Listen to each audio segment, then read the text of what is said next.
పరిశుద్ధాత్మ అగ్ని అభిషేక స్వస్థత కూడికకు విచ్చేసిన ప్రతి ఒక్కరికి మేము హృదయపూర్వక వందనాలు తెలియజేస్తున్నాం. మరలా జూలై 17 తారీఖు ఉదయం 11 గంటలకు సెయింట్ థామస్ తమిళ్ చర్చ్ సికింద్రాబాద్లో మరలా జరిపించబడవచ్చు ఉంది. ప్రతి ఒక్కరూ ఎవరు కూడా మిస్ కావద్దు, అందరూ రావాలి. అనేకులు తీసుకుని రండి. యేసుక్రీస్తు నామంలో పరిశుద్ధాత్మ ఆశీర్వాదం పొందుకుంటున్న ప్రతి ఒక్కరికి హృదయపూర్వక వందనాలు తెలియజేస్తూ ఉన్నాను. చాలా సంతోషము. ప్రతిరోజు కూడా మనము క్రమము తప్పకుండా దేవుని వాక్యాన్ని ధ్యానించుట, ప్రార్థించుకొనుట, పరిశుద్ధాత్మ ఆశీర్వాదం పొందుకొనుట ఎవ్వరు కూడా మర్చిపోవద్దు, మానవద్దు. ఈరోజు ఈ ఉదయకాలము పరిశుద్ధాత్మ దేవుడు మనకిస్తూ ఉన్న వాగ్దానము విలాప వాక్యములు 5వ అధ్యాయము 1వ వచనము. యెహోవా మాకు కలిగిన శ్రమ జ్ఞాపకము చేసుకొనుము, దృష్టించు మా మీదికి వచ్చిన నింద ఎట్టిదో చూడుము. ఎంతో మంది కూడా ఎన్నో శ్రమలు, ఎన్నో నిందలు, అవమానాలు ఎన్నో వస్తూ ఉంటాయి మన జీవితంలో. కానీ కొద్దిమంది ఆ నిందలు భరించలేరు, ఆ శ్రమలు తట్టుకోలేరు.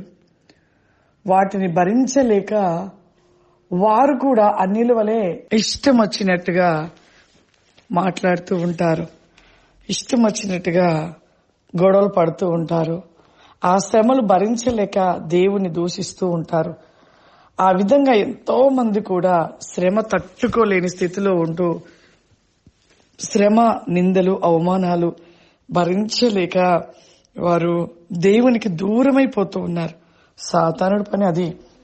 ఒక మనిషికి శ్రమ కలిగించినప్పుడు ఆ శ్రమ తట్టుకోలేకపోవటం బట్టి వారు దేవునికి దూరం అవుతూ ఉంటారని అధికమైన శ్రమలు కలగజేస్తూ ఉంటాడు. యోబు విషయంలో కూడా అలాగే చేశాడు కదా. యోబు నా విధంగానే శ్రమల పాలు చేశాడు, కానీ యోబు మాత్రము దేవుని వైపు మాత్రమే చూశాడు. ఎంత అవమానం, ఎంత నిందలు, ఎంత శ్రమ. యోబుకు వచ్చిన శ్రమ ఎవ్వరు కూడా, నేనైతే ఇప్పుడు ఉంటున్న కాలంలో ఆ శ్రమ ఎవ్వరు తట్టుకోలేరు. యోబుకు వచ్చిన వంటి శ్రమని ఇక భరించలేరు. దేవుడిని టకా దూషిస్తేస్తారు, ఇష్టం వచ్చినట్టుగా మాట్లాడతారు.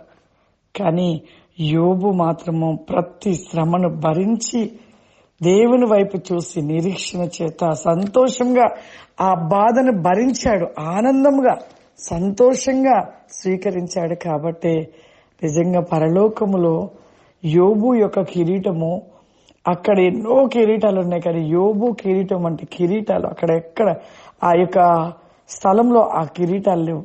ఒక అందమైన, ఎంతో గొప్పగా, మంచిగా, అసలు శ్రేష్టంగా, ఎంతగా అంటే ఆ యొక్క కిరీటము అంత మరి వజ్రాలతో పొదిగించబడి ఉంది. నిజమే, మన జీవితంలో శ్రమను చూసి భయపడవద్దు, నిందలను బట్టి మనము దుఃఖపడవద్దు, అవమానములను బట్టి మనము వాటి వైపుగా ఆలోచించవద్దు. మన దేవుడు శక్తివంతుడు. ఆయన దేవుని వైపుగా ఇటువంటి వచ్చినప్పుడే దేవునికి దగ్గర అవుతాము. ఇటువంటి నిందలు, అవమానాల, శ్రమలు వచ్చినప్పుడే ఆయనకి ఇష్టలుగా మనం ఉండగలుగుతాము. ఎలా అంటే తగ్గించుకొని అన్ని సహించినప్పుడు దేవునికి ఇష్టమైన బిడ్డలుగా మనం ఉంటాం. ఆ విధంగా ప్రతి శ్రమను భరించి సహించి నిరీక్షణతో నిలిచి ఉండండి. దేవుడు ఆశీర్వాదాన్ని యోబుకి ఇచ్చినట్లుగా మీకు అట్టి ఆశీర్వాదాన్ని దేవుడు అనుగ్రహిస్తాడు.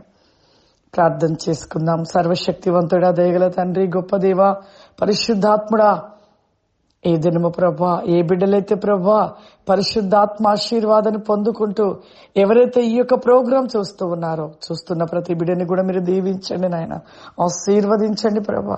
వారి ఎట్టి శ్రమలలో, ఎటువంటి నిందలు, అవమానములు కలిగి ఎంతో వేదన చేత ఉంటున్నారు ప్రభా. వారి విషయంలో ప్రతివేకముగా ప్రభా, ప్రతి నీ క్రోసమినను వెన్ బి షిల్ బికాస్ ఈ గ్లోరా ది కామ్ ది మైకెనిక్ ఆఫ్ అవరిమ, ప్రతిదీ భరించి సహించి నిరీక్షణ చేత ప్రభా యోబు వలె నిలిచి ఉండే ఒక నిరీక్షణ కలిగిన జీవితము వారిలో ప్రతివేకముగా మీరు అనుగ్రహించండి. విజన్ నాట్ ద మై హోలీ స్పిరిట్ ద బ్లాక్ ఎనీ ఫవరిమా, అత్యధికమైన శక్తి చేత నింపండి.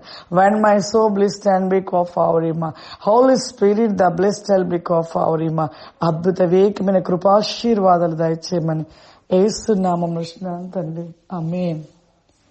God bless you. దేవుడు మిమ్మల్ని దీవించును గాక. ఆమేన్.